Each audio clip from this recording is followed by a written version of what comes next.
Assalamualaikum warahmatullahi wabarakatuh. Hai semuanya, perkenalkan nama saya Aulia Rahmaningsih, NIM 2104020001 dari Fakultas Ekonomi Prodi Manajemen. Di video ini saya ingin membahas hal-hal yang berhubungan tentang MBTI. Nah, teman-teman tahu nggak sih apa itu MBTI? Bagi teman-teman yang belum tahu, sini merapat, mohon disimak. MBTI atau The Myers-Briggs Type Indicator adalah metode pengukuran yang digunakan untuk membaca kepribadian seseorang, khususnya untuk memahami bagaimana seseorang menilai sesuatu dan membuat keputusan.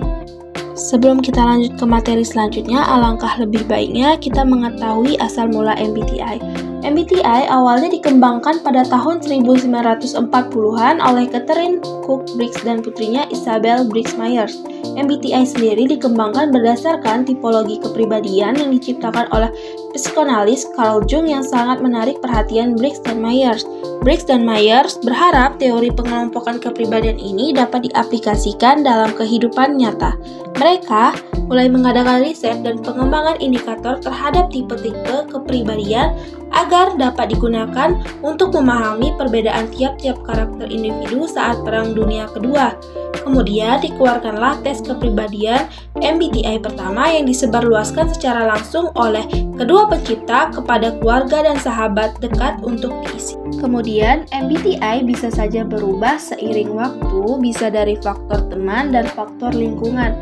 Seperti seorang introvert bisa berubah menjadi ekstrovert dan sebaliknya ekstrovert bisa berubah menjadi introvert tergantung kondisi. Hingga saat ini, tes MBTI terus-menerus dikembangkan. Bahkan, kita saat ini dengan mudah dapat mengambil tes tersebut secara online. Bagi teman-teman yang ingin mencoba, bisa membuka link 16personalities.com. Tes MBTI dilakukan dengan cara menjawab berbagai pertanyaan yang terdiri dari 4 skala yang berbeda. Yang pertama ada extraversion dan introversion. Extraversion atau extrovert merupakan pribadi seseorang yang lebih terbuka, senang melakukan banyak interaksi sosial, dan merasa berenergi setelah menghabiskan waktu bersama orang lain. Sedangkan kalau introversion atau introvert merupakan pribadi yang lebih tertutup, menikmati interaksi sosial yang mendalam, merasa berenergi setelah menghabiskan waktu seorang diri, dan kurang suka berada dalam interaksi sosial yang melibatkan terlalu banyak orang. Yang kedua ada sensing dan intuition. Sensing merupakan kecenderungan seseorang yang lebih suka memberi perhatiannya kepada fakta atau kenyataan yang ada. Seseorang yang memiliki tipe ini senang mempelajari hal-hal baru dengan cara terlibat langsung ke dalam permasalahan yang sedang terjadi. Sedangkan kalau intuition merupakan kecenderungan seseorang yang lebih menyukai informasi yang teoritas dan abstrak. Dalam proses mengumpulkan dan mengolah informasi, tipe ini cenderung akan mengandalkan intuisinya guna memikirkan segala kemungkinan yang bisa saja terjadi. Yang ketiga ada thinking dan feeling. Thinking merupakan seseorang yang cenderung ketika membuat keputusan akan mengedepankan fakta dan data yang objektif. Misalnya, dari pengalaman pribadi atau orang lain di masa lalu. Dengan begitu, keputusan yang diambil diharapkan bisa minim kesalahan, adil, dan tidak memihak. Sedangkan, kalau feeling merupakan seseorang yang cenderung ketika mengambil keputusan berdasarkan kata hati atau mempertimbangkan perasaan dan kondisi orang-orang di sekitar. Orang yang memiliki tipe ini biasanya berharap setiap keputusan yang diambil tidak akan menyakiti atau merugikan orang lain. Yang keempat, ada judging dan perceiving. Judging merupakan seseorang yang sangat teguh dan tidak mudah berkompromi untuk hal-hal yang tidak sesuai dengan pendirian, nilai-nilai yang dipegang atau rencana yang telah dibuatnya. Sedangkan perceiving merupakan seseorang yang lebih fleksibel dan lebih mudah beradaptasi pada berbagai hal, terutama hal-hal yang belum pernah dialami sebelumnya. Selanjutnya, kita memasuki materi tentang hubungan antara MBTI dan perilaku organisasi. Di dalam perilaku organisasi, MBTI berguna membantu organisasi dalam mengetahui kepribadian masing-masing anggotanya, karena kepribadian merupakan salah satu faktor penting yang harus diperhatikan dalam suatu organisasi, agar organisasi bisa meraih kinerja yang tinggi. Misalnya, tingginya tingkat kepuasan kerja dan kemampuan unjuk kerja serta kepribadian yang mantap.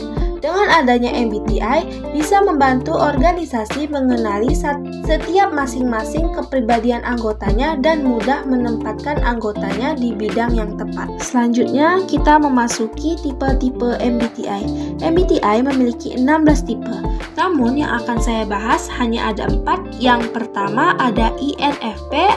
Orang dengan kepribadian ini digambarkan sebagai sosok yang idealis atau mediator.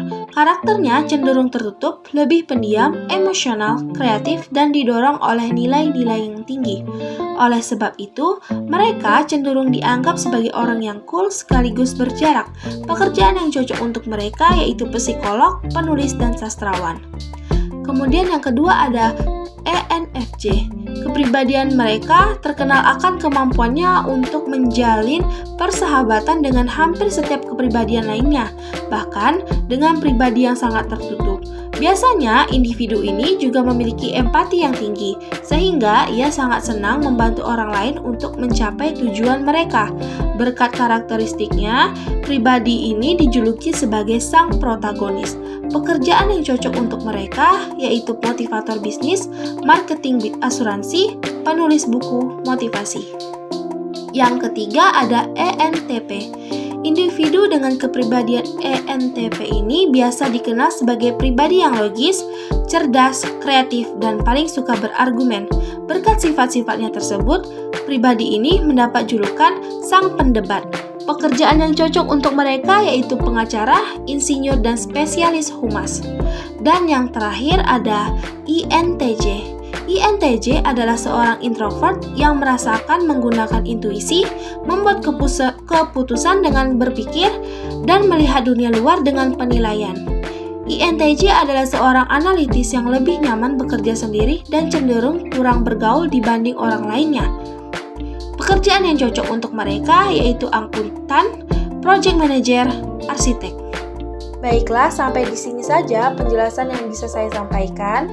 Saya berharap teman-teman bisa memahami apa yang saya sampaikan dan jelaskan ya. Saya mohon maaf jika ada kesalahan dalam pengucapan. Saya akhiri, wabillahi taufiq wal hidayah. Wassalamualaikum warahmatullahi wabarakatuh. Terima kasih teman-teman.